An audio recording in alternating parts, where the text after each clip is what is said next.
Welcome to your favorite YouTube channel, Cartoonist Kayfabe. My name is Ed Piscor. I'm Jim Rugg. We're a daily YouTube channel. We talk a lot about comics. There are more than 1,000 videos up there right now, and we may have talked about your favorite comics. So hit the little magnifying glass on the Cartoonist Kayfabe front page, search for your favorite comics, and take a look. We might have chatted up your favorite comics, but if we didn't, make sure you put something in the comments ASAP so that we can add to our reading list or move stuff to the top of our reading list. We have a Cartoonist Kayfabe Patreon, 3 different levels of support there. If you're at the top level, King Kayfaber, you have access to the live stream recording session when we're recording our week's worth of videos. You get all the videos before anybody else. That mitigates the kayfabe effect, which is what happens when we put a video out to Gen Pop. The comics that we talk about often go out of print very, very quickly, or they disappear on the aftermarket. Jimmy and I are going to be at Baltimore Comic Con this year. We look forward to seeing you there. Without further ado, Jimmy, Moneyball, comics' greatest talent scout is Gary S. Carlson in the pages of Megaton, and Image recently put out this collection of Megaton archives that is a collection that I've been wanting since I was a little kid, buying Wizard magazine or the Overstreet like encyclopedia book that showed the bibliographies of my favorite creators, and seeing that Eric Larson, Rob Liefeld started out in the pages of Megaton. Already by that point, the comics were prohibitively expensive, and there was no way I was ever going to spend that kind of money to see, the first appearance of the Dragon, or to see the early ads for Youngblood. No way, Up to this point on the channel, I think we've read 3 issues. We've done 3 videos of 3 different issues of Megaton, but finally the day has come. Image Comics has put out a suitable trade paperback of a bunch of issues of Megaton. What took so long? It feels like this could have been published at any point from like 1992 on. Any point past Image's creation, this could have been published and been relevant. Totally. Better late than never, I suppose. So when you talk about the Talent Scout stuff, we know Eric Larson, we know Rob Liefeld, but check this out, man. Super early works from Butch Guice, Angel Medina. He'll take over Spawn at a certain point. Mike Gustovich, who was ubiquitous on the 80s scene, took over Star Slayer after Mike Grell, I remember. I don't know Frank Fosco. I believe he was the guy that was drawing the Teenage Mutant Ninja Turtles that Image published in black and white. I think that is one of his credits. It's definitely a name that I come across. And S. Clark Hawmaker, who goes on to be a Continuity Studios guy. Did Nomad, the ongoing series, issue like 1.5? Like, I don't know if that dude couldn't handle deadlines or what, but I loved him. I was a mark for like the 1.5 issues I got out of him. Very much in that continuity style. And I think it's Hawbaker. Right. That may be one of us is wrong here, me or the cover of this. Right. It felt wrong saying it that way, to be honest. And it's stacked. Check this out, man. There's Ken Landgraf does the Berserker story. Ken Landgraf, as a Berserker artist, is a match made in heaven. Totally. Berserker was such a cool character and had his own book too, and I picked those up, over the years in dollar bins.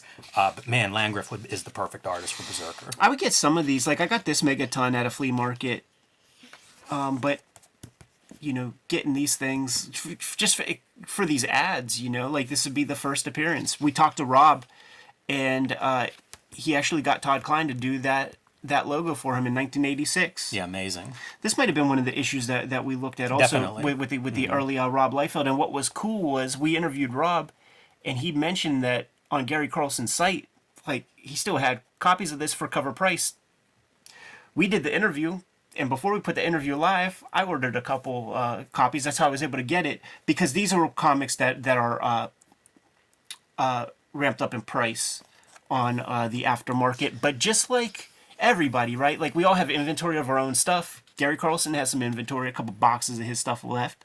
And his stuff is very much, it's superhero comics. Right. Like, I would compare it to something like an Americomics. Sure. One of these companies that starts publishing in the early 80s, and a lot of this talent crossed over in both. Larson worked for both of these companies, but it was kind of legit the way you would work up, through those indies to get to the Marvel DCs. Gene Day is in here. Amazing. 1983 is when we begin, and it looks great to start. It looks good.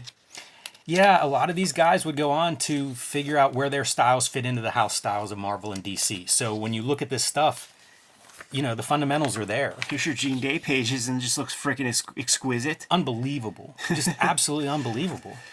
Carlson got the eye, like he got some good people. I wonder, he must have paid. I assume he did, yeah. And he must have treated everybody okay. Because, here he is working with Larson for decades after early publication. Yeah, one of those great things, man, of kind of paying it forward. Here's your Landgraf art. Unmistakable Landgraf, huh, Jimmy? 100%. 100%. Always loved the Berserker logo. Like, that's a font now. But there's always something about Landgraf, man. And this motherfucker can't draw within, like, the proper dimensions and shit. You know what I mean? Like, he's the only one with a margin. But this does look like magazine. I was going to say, definitely magazine so size. maybe it was first heading for that. I think he draws fast, too, so no time for those little details there. So much black on the page with him. Yeah, he feels like he came out of that Neil Adams school of, like, whatever the art is. Or Wally Wood, too. I'll give you the Ken Landgraf effect, and it's that ink everywhere. Here's that Eric Larson Juvenalia.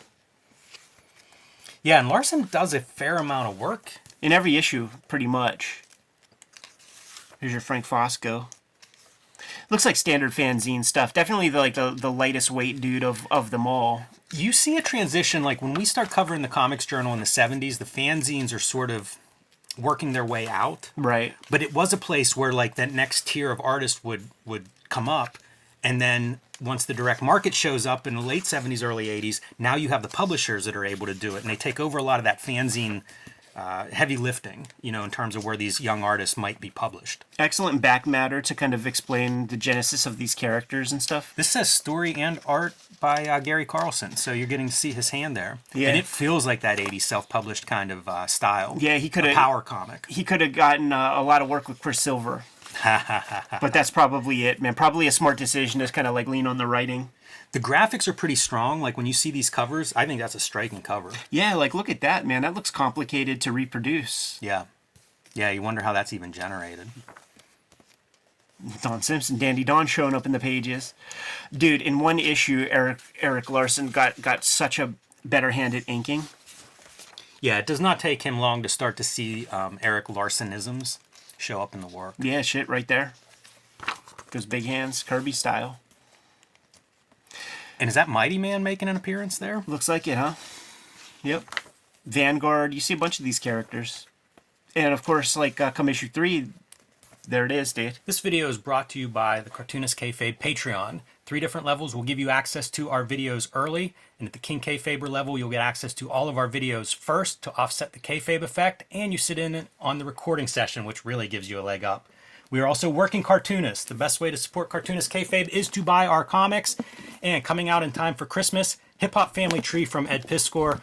500 plus pages collecting all of the Hip Hop Family Tree in one handsome volume, along with 140 pages of extra back material, notes, art that hasn't been reprinted before, new art created just for this volume.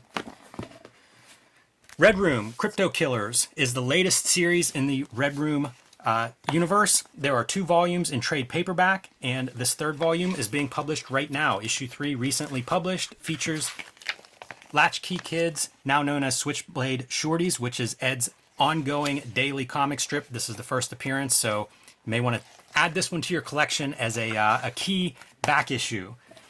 X-Men Grand Design is going to be collecting all 3 volumes into one edition, also in time for the holidays this year. The X-Men Grand Design Trilogy. You can pre-order that one now.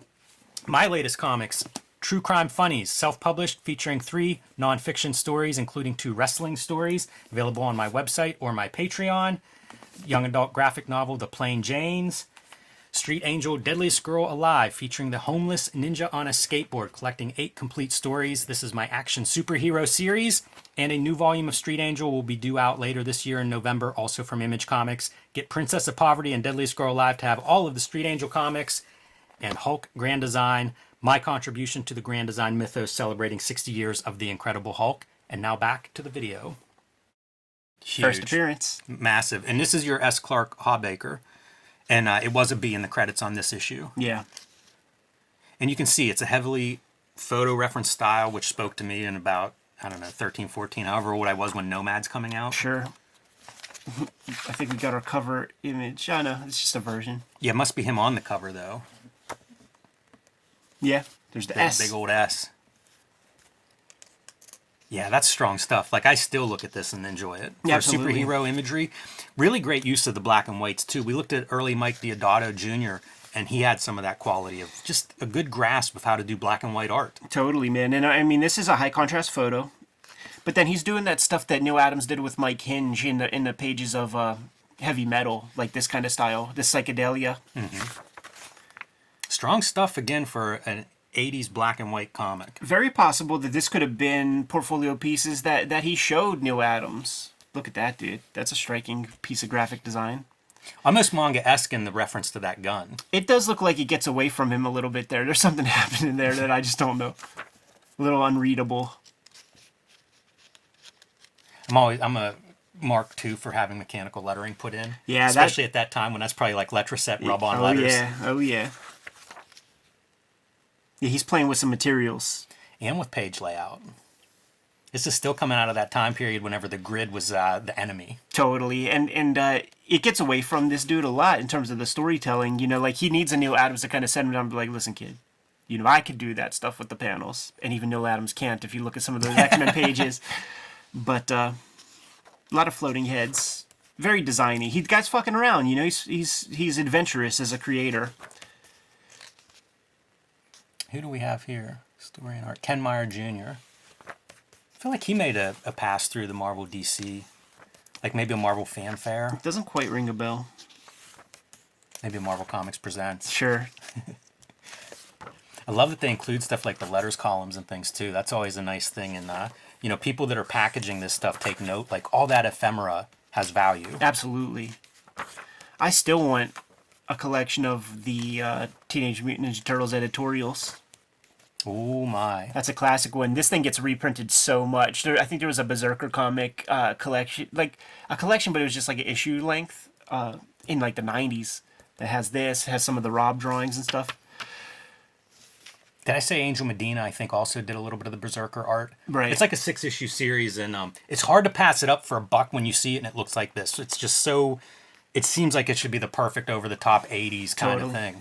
Shouts to David Browers, man, who sent us a copy of Megaton 3, which we did a video on. First big appearance of Dragon.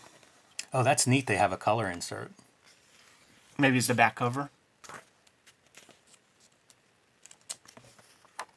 There's your Wizard redo edition. I think we got one of those too floated through. Yeah, man. So you could check out the video where we did this episode of Vanguard versus the Dragon.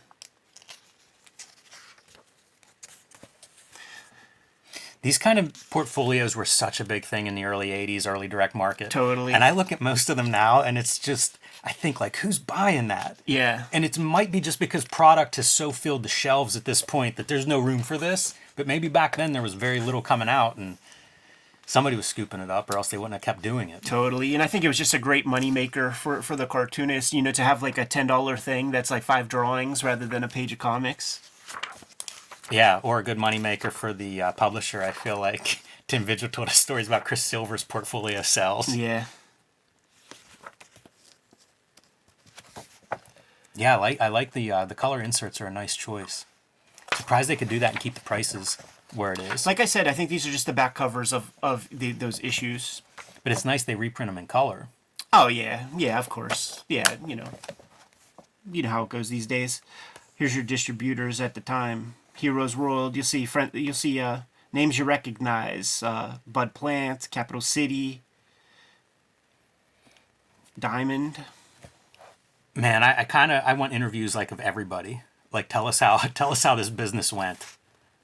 What the territories were, right? Because that was the thing. Like a lot of the distributors were regional, almost like you'd think wrestling or something, because they would get like the drop shipment would come to them, and then it was like your stock in the West Coast, or right? Wherever you were located at.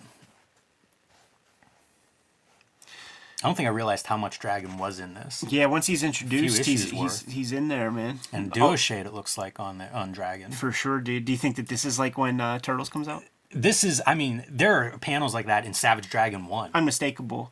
You know, he gets more confident with the inks and stuff, and maybe this is maybe even somebody else inking, but those eyes are Larson eyes. Wow, look at this, a burlap sack or something for background. No idea. There's a few textures on here that feel like they were trying some stuff that maybe wasn't camera ready. Right. Such a great collection. Once again, man, this is a collection that I was chomping at the bit for 20 years, and I'm just so thankful that this thing exists. Yeah, I'm a big fan of this stuff. Whenever this is like your 80s version, the 90s, of course, the Big Bang stuff, it went through Caliber and Image. A lot of the same characters, the Megatons, and a lot of these characters that Gary Carlson owns would continue on into that universe. Even had crossovers with 1963. Right. Which is really interesting because I think of like all the superhero universes that come out, and especially in the early 90s, everybody tried them. And Dark Horse and Malibu and all this stuff, they lasted for a season or something. Right. And like this has gone through several publishers, still being reprinted today, and it's kind of like the little engine that could. This is fun because this has that like American manga type artwork. Oh, Gary Thomas Washington. I have comics that, man, it might have been called Americomics, but it wasn't it wasn't AC Comics. I forget that logo. This stuff's neat because you see the little bits of not just manga, but also like Art Adams, you know, like in forearm shapes and maybe a couple of the dashed lines and things. Yeah. Yeah, that art looks so familiar to me. I bet I've seen something with some of this art. You definitely have. Yeah, I have some comics. I always like this dude's comics. It's so funny to see these ads because like I've been going through a lot of 80s material and a lot of these ads are in that stuff. Right. That Wild Man, flip back one. This Wild Man is another place where I believe there's some Youngblood, like an ad or something in this first issue of Wild Man. And I always loved that cover. I think it might be grass green on that cover, but yeah, this is the issue we looked at. Man, that's ambitious. Angel Medina showing off right there. 3-point perspective, crowds of people. He's good. I think he did one of the like Infinity stories in the 90s that Jim Starlin wrote. That would make sense. He did a little bit of Hulk. He was on Hulk for in the 90s for, I don't know, a small run. You get the white Zipatone. Love it.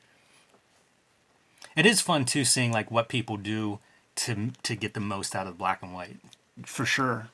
And you had a lot at your disposal that you could fool around with to try to make that stuff happen.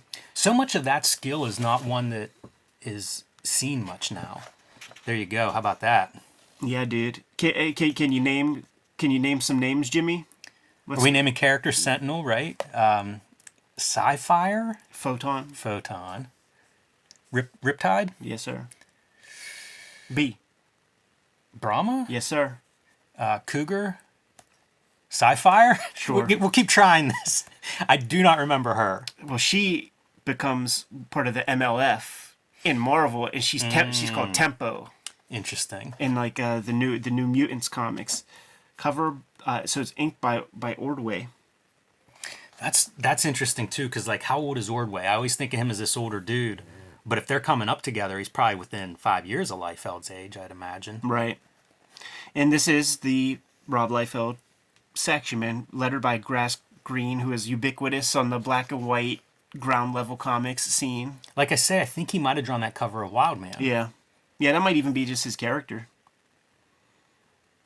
And here's the Rob stuff. We did a video on this. And you can definitely see a lot of Rob in these pages too. I always like that whenever somebody is very stylized, has that style going from the get-go.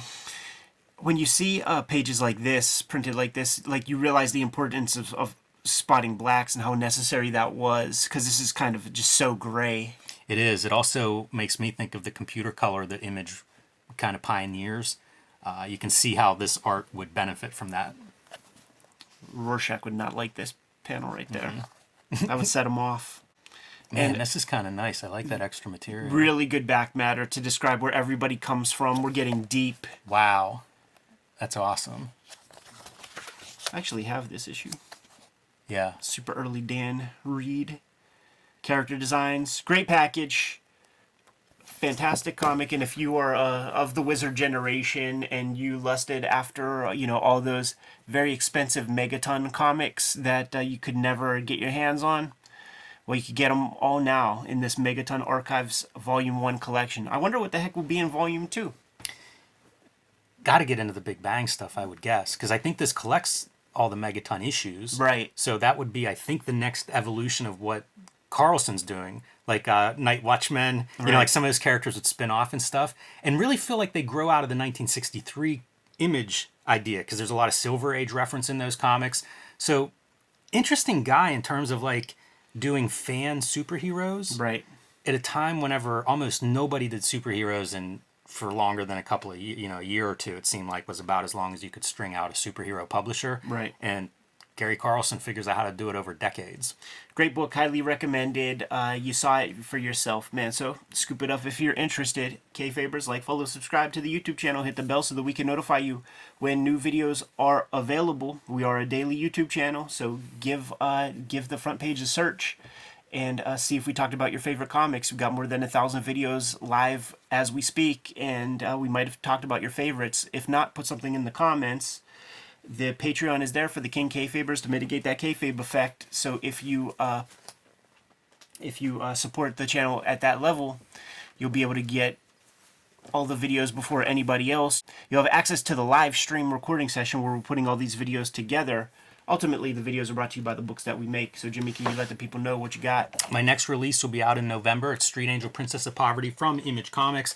This will collect all of the Street Angel comics that are not in Street Angel Deadliest Girl Alive. Street Angel Deadliest Girl Alive is back in print. It was unavailable for a while, but now you can get it wherever books and comics are sold from Image Comics. Plain Jane's, the first young adult graphic novel. Hulk Grand Design, one of the wildest books I've ever worked on. You can kind of see it there as the Treasury with fluorescent green on the cover. Marvel really produced this as well as I could have hoped. So one of my favorite design objects, and I believe it's out of print. So if you guys haven't picked it up yet, scoop up those copies while they still remain, because no guarantees it'll be back in print anytime soon. And my latest comic, True Crime Funny, self-published 3 nonfiction stories. You can get the PDF on my website or on patreon.com/JimRugg, and reprints are on the way for anybody that missed out on that first printing. I expect to have new ones by Baltimore. Hip Hop Family Tree Omnibus coming to you in October. 500 plus pages of content. As you can see, giant spine, collecting the 4 volumes of Hip Hop Family Tree that are out there today. It's the 10th anniversary of Hip Hop Family Tree, so we had to do this up in hardcore fashion. 140 pages of additionals that were not in those first 4 volumes. Coming out in October. Plenty of time to get a copy for the hip-hop lover in your life for the holidays.